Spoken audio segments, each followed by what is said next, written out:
민수기 14장 1절에서 10절.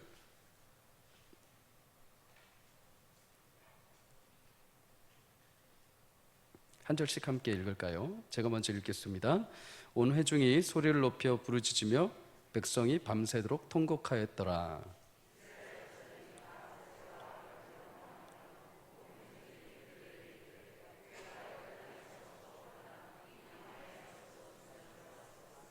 어찌하여 여호와가 우리를 그 땅으로 인도하여 칼에 쓰러지게 하려 하는가? 우리 처자가 사로잡히리니 애굽으로 돌아가는 것이 낫지 아니하랴.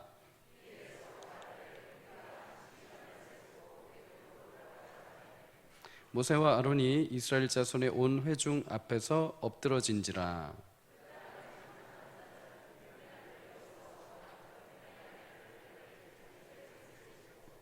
이스라엘 자손의 온 회중에게 말하여 이르되 우리가 두루 다니며 정탐한 땅은 심히 아름다운 땅이라.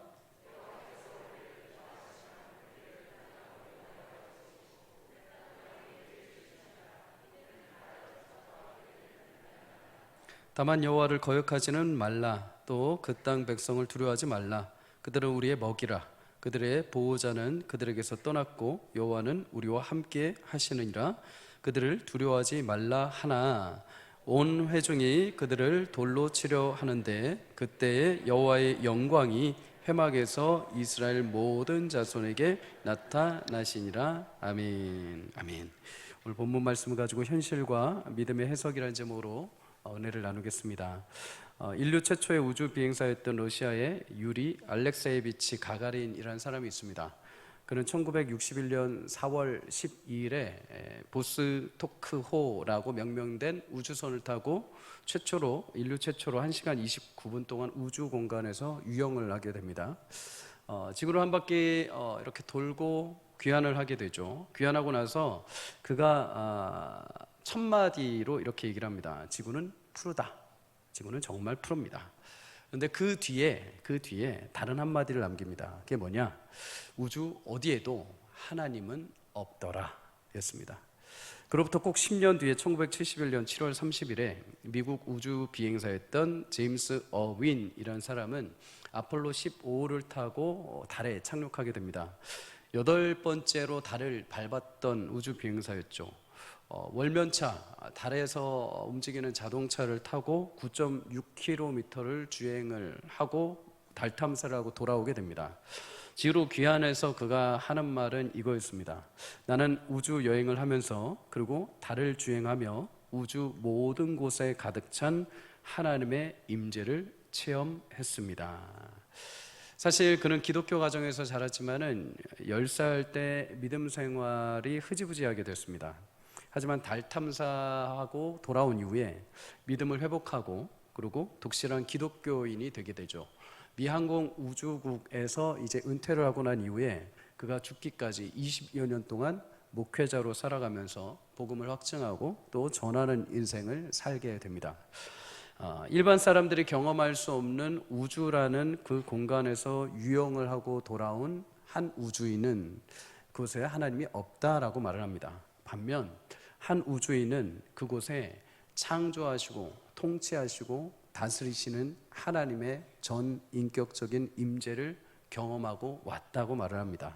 그리고 그의 삶이 변화가 되죠.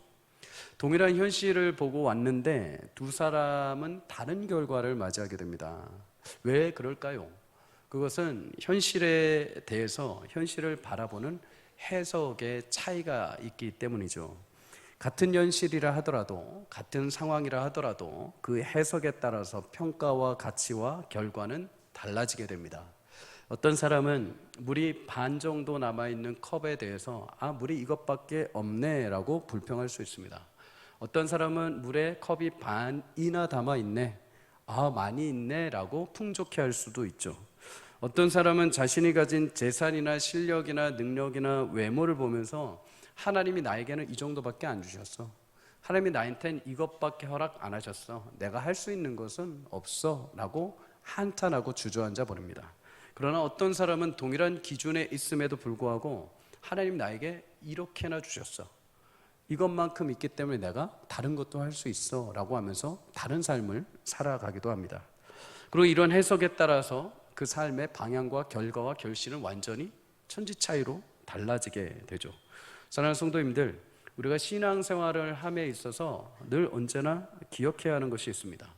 물론 우리 안에 생명의 부활이요 영생으로 임하신 예수 그리스도를 통해서 우리가 하나님의 자녀요 천국 백성 된 믿음의 소망을 품고 이 땅을 온전하게 살아가게 되는 줄 믿습니다. 그런데 그와 동시에 한 가지가 더 변화된 것을 기억하셔야 됩니다. 그것은 바로 나의 현실을 바라보는 해석의 눈이 달라져야 된다는 것이죠. 이전까지 예수를 믿지 않았을 때는 내 현실을 그냥 생각하고 나의 능력과 나의 방법으로 해석을 해갑니다.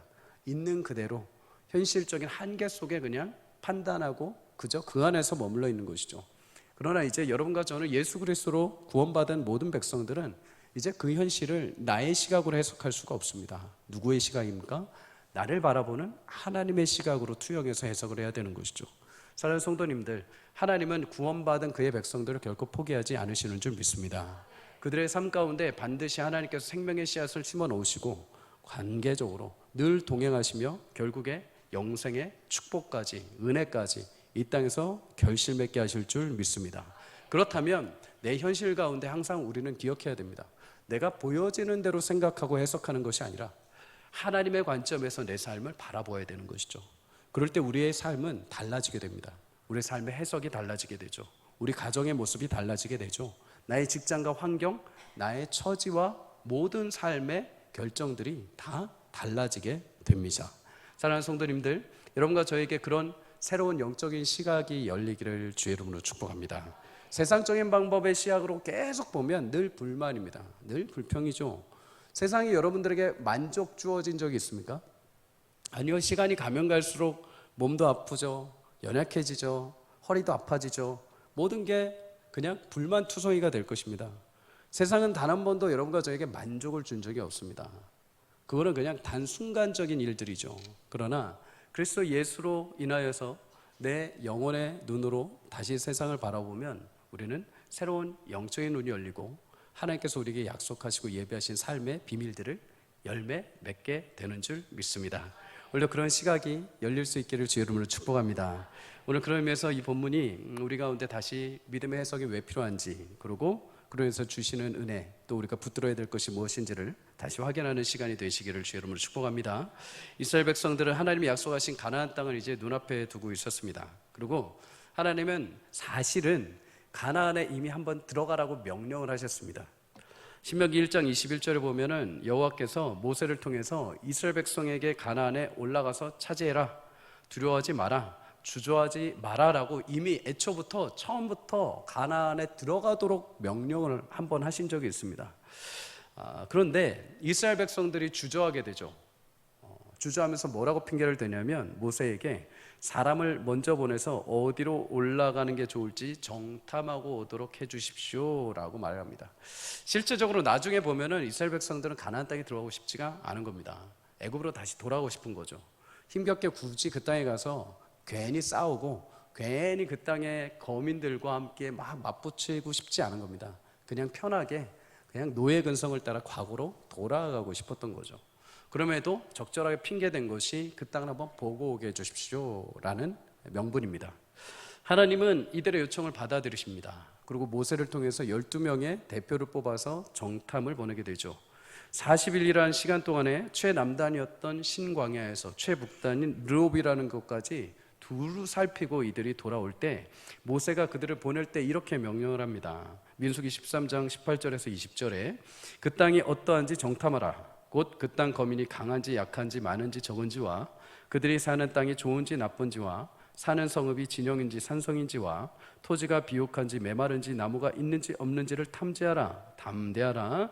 또 그 땅의 실과를 가져오라 하니 그때는 포도가 처음 익을 즈음이었더라. 아멘. 그 땅의 거민, 성읍, 토지 모든 것을 두루 살피고 돌아오고 합니다. 정탐에 있어서 대충 살피지 말고 차곡차곡 볼 수 있는 것 다 보고 확인할 수 있는 것 다 확인하고 돌아오는 거죠. 모세가 이토록 세세하게 정탐꾼들에게 요청을 한 이유가 무엇일까요? 잘 보고 와. 니네가 보고 돌아온 거 판단해가지고 우리가 가나안 땅에 들어갈지 안 갈지 결정할 거야. 이걸까요? 아니요. 모세는 애초부터 누구보다도 하나님이 가나안 땅을 약속하시고 자신들을 들여보낼 것을 확신하고 있었습니다.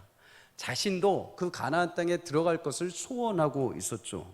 신명기 1장 30절 33절에 보면 모세는 여호와 하나님께서 애굽에서 나올 때부터 먼저 늘 앞서가신 것을 고백합니다. 먼저 앞서서 대적과 싸우시고, 먼저 우리가 진칠 곳을 먼저 앞서가시고, 먼저 우리가 어디에 거할 것을 항상 먼저 앞서가셔서 거하시면서 우리를 인도하셨다는 거죠. 가나안 땅도 마찬가지로 하나님께서 우리보다 먼저 가셔서 그 땅을 준비하시고 우리를 들여보내게 하실 것이다. 이것이 모세의 해석입니다. 그러므로 정탐꾼 너희가 세세하게 확인하고 돌아오라고 하는 것은 너희가 보고 온 것을 우리가 결정하겠다는 것이 아니라 너희가 지금 믿지 못하니까, 너희가 지금 하나님께서 명하셨음에도 불구하고 마음이 불안하고 두려우니까 가서 보고서 와서라도 믿으라는 겁니다. 하나님의 약속하신 땅 말씀 그대로 적과 꿀인지 보고 정말 그 땅이 우리가 취할 만한 땅이고 정말 살 만한 땅인지 약속된 땅인지 한번 보고 와서라도 믿으라는 것이죠. 그리고 올 때 큰 너에게 수확물을 하나 가져오라고 합니다. 포도 열매를 가져오는 거죠. 왜요? 아직도 이스라엘 백성들 가운데 믿지 못하는 존재들이 있거든요. 그들에게 이 열매를 보여주고 진짜 하나님 약속하신 땅이구나라는 걸 확증하게 하기 위해서 보낸 것입니다. 결국 정탐의 목적은 하나님의 약속하신 것을 확인하는 작업이지 그 땅을 취할 수 있는지 없는지 결정하는 작업이 아니라는 겁니다. 그런데 12명의 정탐꾼 가운데 10명은 돌아와서 실수를 하게 되죠. 자신들이 그 땅을 보고 다른 해석을 해버립니다. 정탐을 마치고 돌아온 그들은 처음에 분명하게 현실을 얘기합니다. 분명 적과 꿀이 흐르는 땅입니다. 그 땅에 정말 큰 아낙 자손들이 있습니다. 여기까지는 가나안의 현실입니다. 그런데 그 뒤에 하나님의 뜻과는 전혀 다른 해석을 해버립니다. 민수기 13장 32절에 33절 이렇게 말하죠. 이스라엘 자손 앞에서 그 정탐한 땅을 악평하여 이르되 우리가 두루 다니며 정탐한 땅은 그 거주민을 삼키는 땅이요 거기서 본 모든 백성은 신장이 장대한 자들이며 함께 있습니다. 거기서 네피림 후손은 아낙 자손인 거인들을 보았나니 우리는 스스로 보기에도 메뚜기 같으니 그들이 보기에도 그와 같았을 것이니라. 아멘. 이들은 그 땅에 대해서 안타깝지만 악한 쪽으로 해석을 하기 시작을 합니다. 분명 적과 꿀이 흐르는 땅은 맞지만 그 땅은 자신들보다 큰 거주민이 있고 그들에 비하면 그들과 싸우려고 해보는데 그들에 비하면 우리는 메뚜기와 같아서 감히 이길 수도 없고 그 땅을 차지할 수 없다.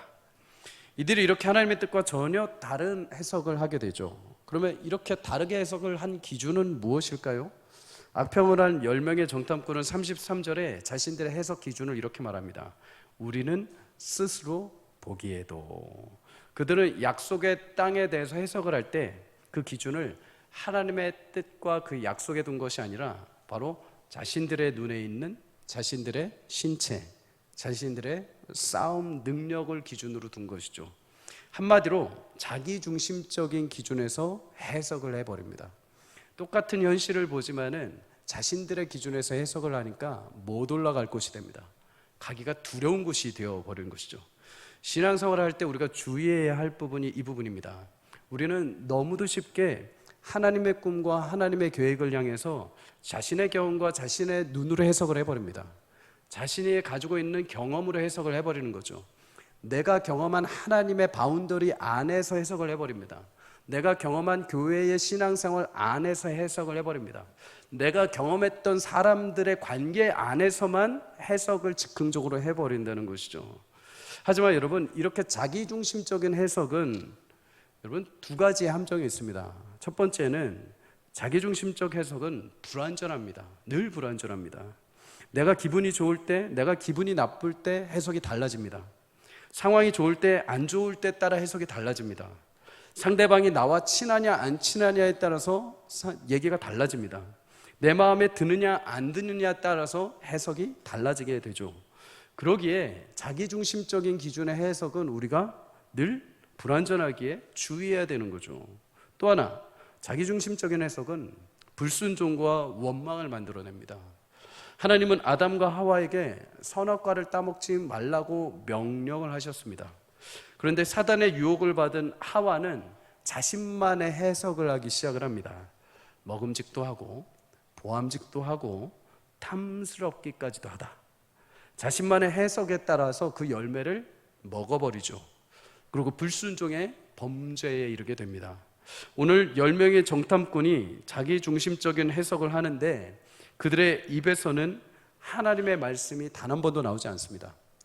정탐을 감과 정탐하고 돌아오는 그 모든 과정 속에 단 한 번도 하나님에 대한 고백이 없습니다. 그리고 언제 하나님의 이름이 등장하냐? 그들이 원망할 때 등장을 합니다. 여호와가 우리를 이 땅에 이르게 하시어 죽이려 하신다. 하나님이 우리를 여기까지 몰고 오셔서 저 땅에 들이셔서 우리를 죽이려고 하신다. 원망할 때야 비로소 하나님의 이름을 끄집어냅니다. 자신들을 인도해 오신 하나님의 선하신 의도를 모독하고 오히려 원망하게 만들고 불순종하는 자리까지 만드는 것이 자기중심적인 해석의 결과인 것이죠. 근데 자기중심적인 해석의 이 결과가 개인에게만 안 좋은 영향을 미치는 것이 아닙니다. 오늘 본문에 보면은 이 개인적인 해석들의 위험성이 공동체까지 흘러가는 것을 우리는 보게 되죠. 어떤 악영향을 흘려갔느냐? 첫째, 공동체 전체가 원망과 불평으로 물들어 버립니다. 민수기 14장 1절을 우리 다 함께 읽겠습니다. 시작. 온 회중이 소리를 높여 부르짖으며 백성이 밤새도록 통곡하였더라. 아멘. 열매의 정탐꾼 해석을 듣게 된 이스라엘 백성들은 마치 나라를 잃은 것처럼, 그리고 민족 가운데 비참한 일을 당한 것처럼 밤새도록 통곡을 합니다. 심지어 2절에 보면 이스라엘 자손은 모세와 아론까지 원망을 합니다. 모세와 아론을 원망한다는 것은 기본적으로 하나님도 원망한다는 거죠. 그러면서 차라리 이럴 바에는 우리가 애굽에서 죽었으면 좋았을 것을, 광야에서 죽었으면 좋았을 것을 하면서 하지 말아야 될 말까지도 하게 되죠. 단 10명의 자기중심적인 해석으로 인한 불순종과 원망이 이제 온 전체 이스라엘 1세대 포함한 전체 200만의 이스라엘에게 쫙 순식간에 퍼져 나가기 시작을 합니다. 그만큼 악한 생각, 악한 말은 쉽게 전염되고 악한 생각은 선한 생각보다 훨씬 더 사람들을 모으고 훨씬 더 사람들을 응집시키는 희한한 결과가 있다는 것이죠. 사랑하는 성도님들, 우리 가운데도 늘 이런 부작용을 주의를 해야 됩니다. 항상 우리 심령 가운데 만났을 때 우리의 모임과 교제 가운데 항상 우리 안에 선한 말과 선한 입술의 고백들이 나와야 되는 줄 믿습니다. 때로는 이렇게 우리가 끊임없이 고백하고 끊임없이 우리가 그렇게 하자라고 하지만 그럼에도 불구하고 우리가 때로는 우리 가운데 악한 말과 쓴 말들이 나올 때가 있습니다. 그럼에도 불구하고 여러분 주의하셔야 될 것이 하나 있습니다. 제가 이 본문을 보면서 깜짝 놀란 게 하나 있습니다. 정탐꾼 10명이 악한 말로 모든 것을 이야기하고 해석해 버립니다. 그러면 하나님께서 가나안 땅에 누구를 들이시지 말아야 됩니까? 정탐꾼 10명입니다. 그런데 놀라운 게 뭔지 아십니까? 정탐꾼 10명으로 인해서 그 얘기를 듣고 쭉 전염된 이스라엘 200만 중에 1세대 전체가 다 못 들어갑니다. 이게 여러분 악한 말과 악한 행동의 전염성에 굉장한 위험성인 것이죠. 그냥 그 말 한 사람만 징계받는 것이 아니라 그 말을 듣고 같이 동조한 모든 사람까지도 다 약속의 땅에 들어가지 못하는 결과를 얻게 됩니다. 우리는 그래서 여러분 두 가지를 기억해야 됩니다. 악한 말이 나오고 악한 장소에 있을 때 우리 어떻게 해야 되는가? 첫 번째는 그 악한 장소를 피해야 됩니다. 여러분 시편 1편에 보면 다윗이 그래서 이렇게 말하죠. 악인들의 꾀를 따르지 말라. 죄인들의 길에 서지 말라. 오만한 자들의 자리에 앉지 말라. 그 자리를 아예 피하라는 것이죠. 사랑하는 성도님들, 내가 모인 공동체, 내가 속해 있는 어딘가에 사람들에 대한 악한 말과 하나님께서 보시기에 합당하지 않은 말들이 나오면 그 자리를 피하십시오. 그래서 하나님께서 운행하시고 하나님께서 역사하시는 것이 아닙니다. 하나님께서 약속하시고 하나님께서 주시는 우리의 입술을 통한 하나님의 생명의 은혜는 사람을 살리고 세우는 데 있는 줄 믿습니다. 여러분과 제가 서 있는 그곳에 속하는 공동체마다 하나님의 사랑과 생명으로 살리고 세우는 은혜가 있기를 주 이름으로 축복합니다. 두 번째, 만약에 그런 장소가 있다면 어떻게 해야 될까요? 어떻게 해야 될까요? 권면을 해야죠. 악한 말이 나오고 누군가에 대한 비판적인 말이 나올 때마다 그건 하나님이 싫어하시는 겁니다.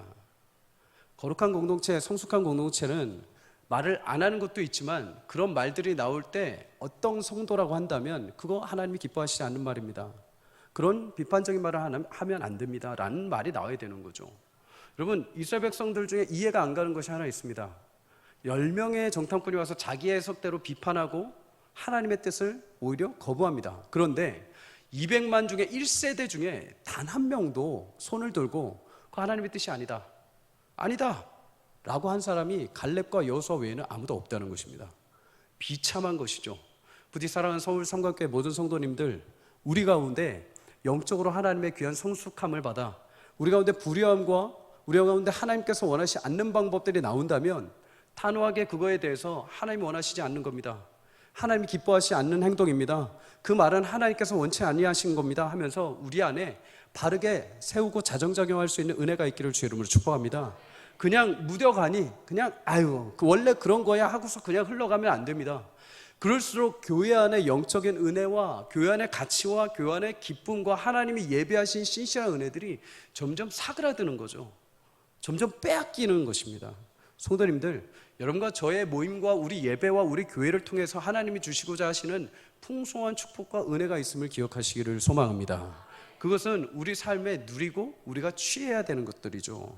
우리 가운데 우리의 입술과 우리의 행동과 우리의 말을 통해서 누구라도 살리고 누구라도 세우고 누구라도 하나님의 영광을 드러내는 복된 교제요 마음들이 되기를 주의 이름으로 축복합니다.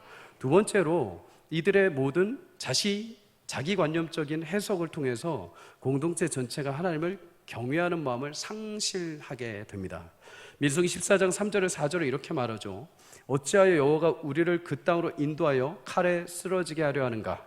우리 처자가 사로잡히리니 애굽으로 돌아가는 것이 낫지 아니하랴. 이에 서로 말하되 우리가 한 지휘관을 세우고 애굽으로 돌아가자 하며. 이스라엘 백성들의 경외의 대상은 오직 여호와 하나님이신 줄 믿습니다. 우리의 경외의 대상도 오직 여호와 하나님이신 줄 믿습니다.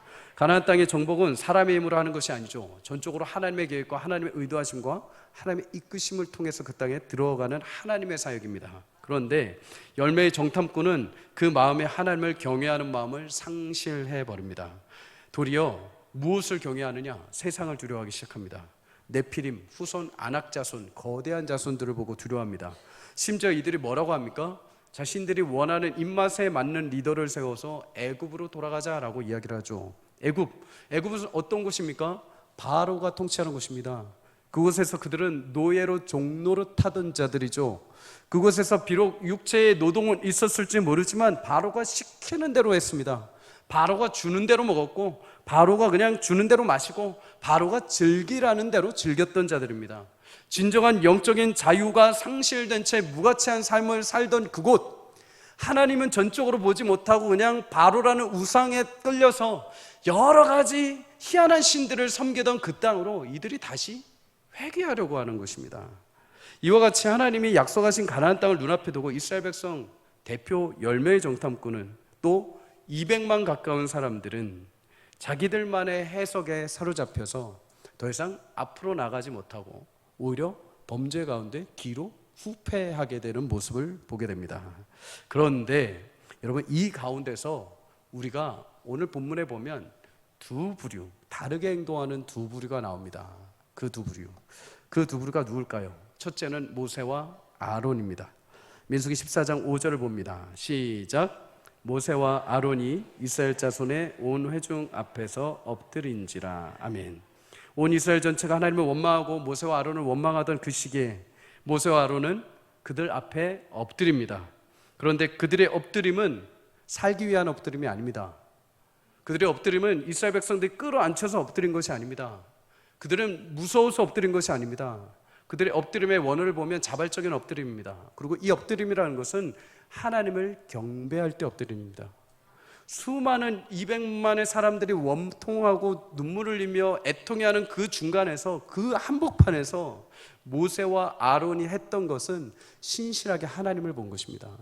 하나님을 보고 하나님의 뜻 앞에 그저 순복하며 엎드린 것이죠.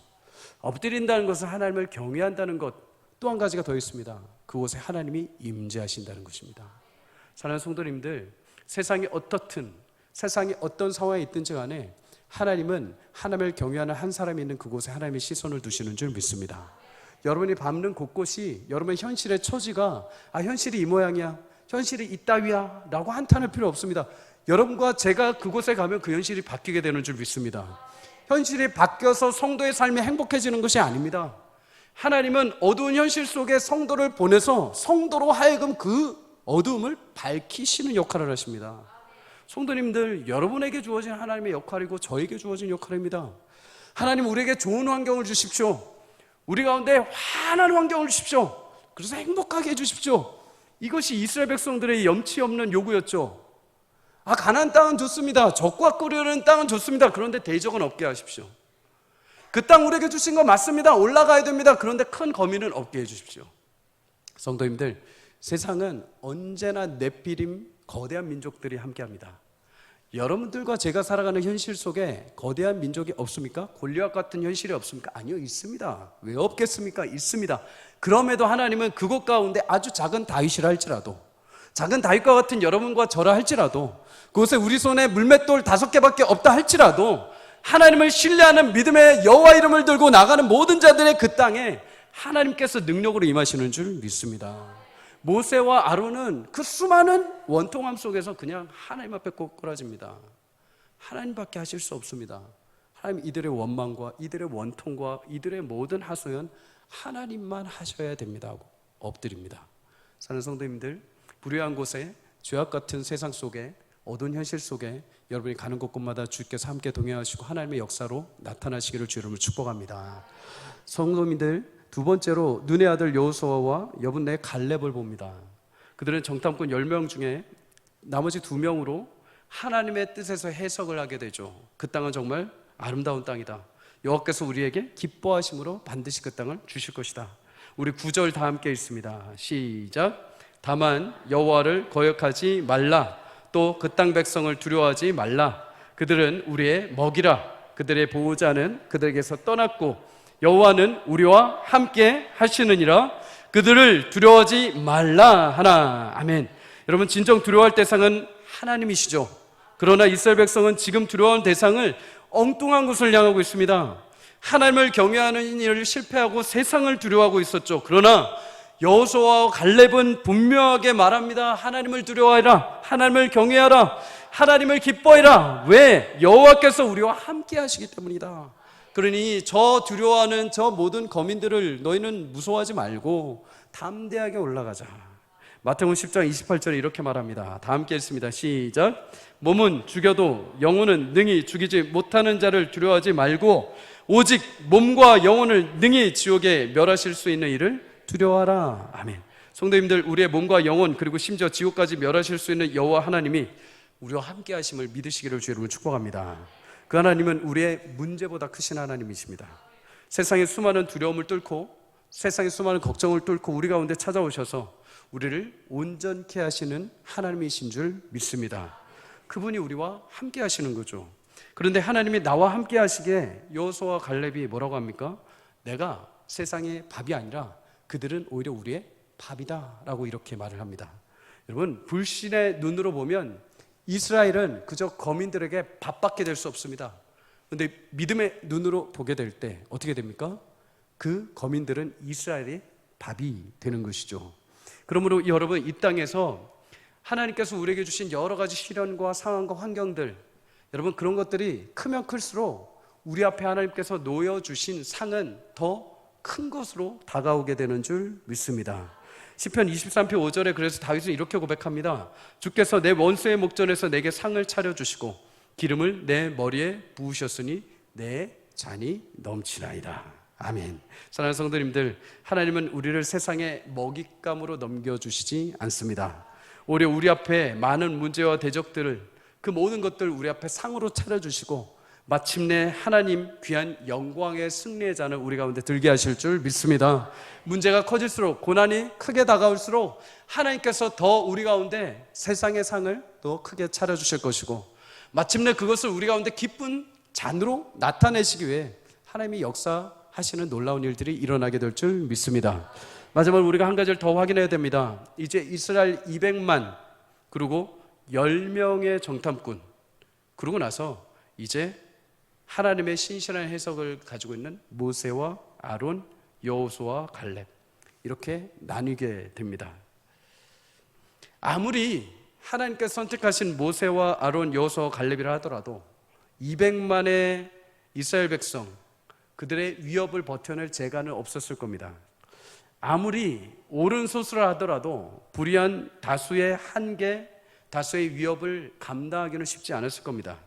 실제로 10절에 보면은 회중들이 이 두 명을 돌로 치려고 합니다. 돌로 친다는 이 처형은 하나님의 이름을 모독했을 때, 또는 우상 숭배를 했을 때, 점을 쳤을 때 돌로 쳐서 죽이는 거죠. 그런데 정작 자신들의 신앙을 바르게 요구한 여호수아와 갈렙을 향해서 이 모든 회중은 돌로 쳐 죽이려고 합니다. 때로 그리스도인들은 세상 속에서 하나님의 선하심과 그 말씀을 지키려 할 때 소수가 될 때가 있습니다. 세상으로부터 욕을 먹기도 합니다. 때로는 돌에 맞을 것 같은 위협이 우리 가운데 찾아오기도 하죠. 그러나 성도님들, 그때마다 기억하십시오. 그런 위협 속에서도, 그런 시대 때마다 늘 언제나 참된 그리스도인들은 진리에서 결코 물러서지 않은 줄 믿습니다. 언제나 여러분과 제 안에 분명한 진리가 하나씩 있을 것입니다. 예수 그리스도에 대한 진리, 모두가 동의하지 않을지라도 나를 만나셨던 그 예수님, 나와 함께 평생 동행하시는 그 예수님, 그 진리가 여러분과 제 안에 있을 줄 믿습니다. 그렇다면 그 진리에서 결코 물러서지 마십시오. 여러분, 세상이 그 어떤 칼을 위협한다 하더라도 여러분이 붙잡고 계신 그 진리가 참이고 그 진리가 진정 예수 그리스도라고 한다면 여러분, 세상이 어떤 말을 해도 그 진리 앞에서 물러서지 말고 담대하게 그 진리를 붙잡고 승리할 수 있기를 주 이름으로 축복합니다. 예전에 신대원 다닐 때 전도사님들끼리 흔히 농담으로 이런 말들을 했습니다. 내 목에 칼이 들어와도. 의미심장하죠. 내 목에 칼이 들어와도 진리를 지키겠다는 거죠. 다들 아마 지금 그렇게 사역하고 계시는 줄 믿습니다. 여러분, 우리 목에 칼이 들어와도 유일하게 지켜야 될 것이 있죠. 물론 가족들도 지켜야 됩니다. 물론 내 남편, 내 아내, 내 자녀들도 지켜야 되죠. 목이 칼이 들어올 때 당연히 지켜야죠. 대신 칼을 맞고서라도 지켜야 합니다. 근데 우리가 하나 더 지켜야 될 것이 있습니다. 예수 그리스도의 진리입니다. 진리가 다가오고 진리가 땅에 처박히고 진리가 무너질 때마다 그 진리를 지키기 위해서 우리는 반드시 우리의 목숨까지, 우리의 삶까지 내어놓아야 되는 줄 믿습니다. 아쉬우십니까? 두려우십니까? 돌에 맞을 것 같습니까? 그런데 신기한 게 뭔지 아십니까? 그렇게 돌에 맞으면서까지 진리를 지키고자 할 때 누가 나타나시는 줄 아십니까? 민수기 14장 10절입니다. 다 함께 읽습니다. 시작. 온 회중이 그들을 돌로 치려 하는데 그때 여호와의 영광이 회막에서 이스라엘 모든 자손에게 나타나시니라. 아멘. 진리를 붙들고 돌에 맞아 죽으려는 그 순간 하나님의 영광이 그들 가운데 임하십니다. 우리가 진리를 위해 핍박을 당하고 놀림거리가 되고 그럼에도 진실함으로 하나님을 붙들고 하나님의 해석을 따를 때 하나님은 그 영혼에게 영광으로 임하시는 줄 믿습니다. 사랑하는 성도님들, 매일 하나님과 함께 여러분의 삶을 해석해 가시기를 주 이름으로 축복합니다. 내 능력, 나의 환경, 나의 신체로 내 삶을 해석하지 마십시오. 그것을 가지고 공동체에 와서 그것이 옳다라고 증명하실 필요도 없습니다. 우리에게 유일한 해석의 근거와 원인은 믿음의 주요 온전케 하시는 예수이신 줄 믿습니다. 예수님이 여러분을 향한 그 계획을 따라 여러분 해석하시고 이 땅을 살아내십시오. 그때 아름다운 결실과 영광이 맺게 될 줄 믿습니다. 다윗의 인생 하나만 더 보고 마치도록 하겠습니다. 여러분, 다윗은 초기의 삶은 언제나 자신을 죽이려고 하는 대적들과 늘 비등비등하게 살아가던 삶입니다. 그는 시편 3편에 그의 대적이 얼마나 많은지 고백하기를, 하나님, 내 대적이 어찌 그리 많습니까? 하나님, 나를 치려는 자가 어찌 그렇게 많습니까? 이렇게 한탄할 정도였습니다. 그가 마주한 현실은 매일 죽지 못해 살아가는 현실이었죠. 누구 하나 위로해 주지도 않고 홀로 그 공포와 두려움을 견뎌내야 하는 시간들이었습니다. 그런데 그런 암담한 현실 속에서 그 뒤에 다윗은 자신의 삶의 현실을 다르게 고백을 합니다. 시편 3편 6절에 이렇게 말합니다. 천만인이 나를 에워싸 진친다 하여도 나는 두려워하지 아니하리이다. 현실은 밤낮 없이 자신을 죽이기 위해 쫓아오는 병사들이 수천입니다. 최악이죠. 그런데 다윗은 그런 현실에서도 놀랍게도 수천을 내가 두려워하지 않는다고 합니다. 어떻게 이런 고백이 가능할까요? 자신이 마주한 현실은 비참이고 암담한 현실이지만 그 현실에서 다윗은 새로운 해석을 합니다. 다른 해석을 하는 거죠. 일반적인 사람이라고 한다면 그냥 저주하고 포기해 버릴 것 같은 인생이었음에도 불구하고 다윗은 자신의 삶, 현실을 다르게 해석을 해버립니다. 그 근거가 뭘까요? 시편 3편 3절 우리 다 함께 읽습니다. 시작. 여호와여, 주는 나의 방패시요 나의 영광이시요 나의 머리를 드시는 자이시니이다. 아멘. 다윗이 자신의 어두운 현실에 해석하는 근거 단 하나였습니다. 하나님의 약속에 대한 믿음. 자신에게 기름 부으신 하나님, 자신에게 신실하게 언약을 지키기로 하신 하나님, 그 하나님에 대한 믿음이 그의 인생의 해석을 달라지게 만든 것이죠. 여호와여, 주는 약속하신 대로 나의 약속의 방패가 되어 주십니다. 여호와여, 당신은 나의 영광이십니다. 그리고 마침내 약속하신 대로 이 모든 일을 통해 나의 영광의 잔을 드실 것입니다. 내 머리를 마침내 들어주실 뿐입니다. 내가 그 약속을 신뢰하고 이 현실을 살아가겠습니다. 그랬을 때 다윗은 내게 천만인이 나를 죽이려 해도 이 현실 속에서 나는 두려워하지 않는다 라고 고백합니다. 성도님들, 사람들은 인생의 해석보다도 현실을 중요시하는 경우가 있습니다. 지금 당장 눈에 보이는 능력, 가치, 부, 화려함, 이런 눈에 보이는 현실로 자신의 인생을 결론 지으려고 합니다.